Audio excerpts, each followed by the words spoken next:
သူကေဒီလေးကိုအမဲဖြည့်ရင်းနဲ့ဗျာစေတနာလေးပို့ပြီးတော့ဝါရှာလေးနှစ်ကွင်းထည့်ပေးလိုက်ပါတယ်ဗျာ ဒါကြောင့်အဲ့လိုဖြစ်သွားတယ် ဟုတ်နေလက်ခွတ်တဲ့ကဲနာကြွားလဲကြွားလုံးတော့ ခါခါကြရင်လေစေတနာလေးပို့တာမကောင်းပါဘူးဗျာ ထွက်လာရ ထွက်သွားပါပြီဗျာ အဲ့လိုကျန်တဲ့လုံးတွေပါကြည့်အောင် ကြည့်လိုက်အောင်ကွာတခါမင်းကလည်းတခြင်းဆိုတခြင်းပြီးအောင်ရင် ရင်းဆိုတဲ့ချင်းကြီးတပေါက်ပြီးမှတပေါက်ပြောင်းတော့ကောင်းပါလေတပေါက်မပြီးပဲနှစ်တပေါက်ပြောင်းရင်မကောင်းပါဘူး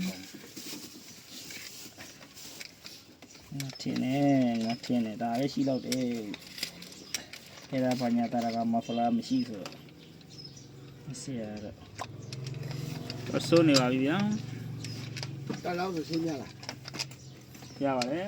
ရောင်းနော် မရပါဘူးကိုရဆရာကြီးကပြေးပါကိုရတရားလောက်ဒီစုညာကြီးတင်ပါလေဗျာ စီစီမရဆိုထိုင်းသွားစားလိုက်ဒီစောက်ရမယ်ဒီတော့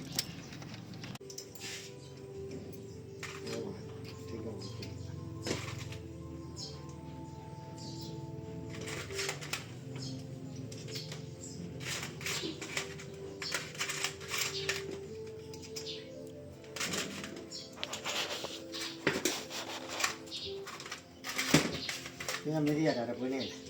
တရားလေးလား ဟုတ်တယ်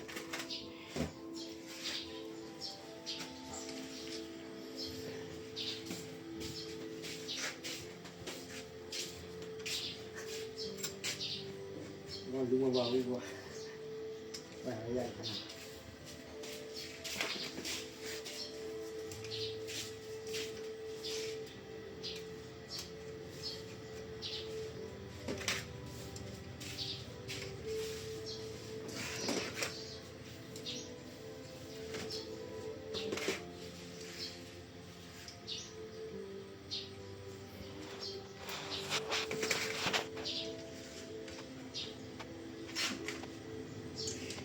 ဒီဘယ်ကနေရောက်လာ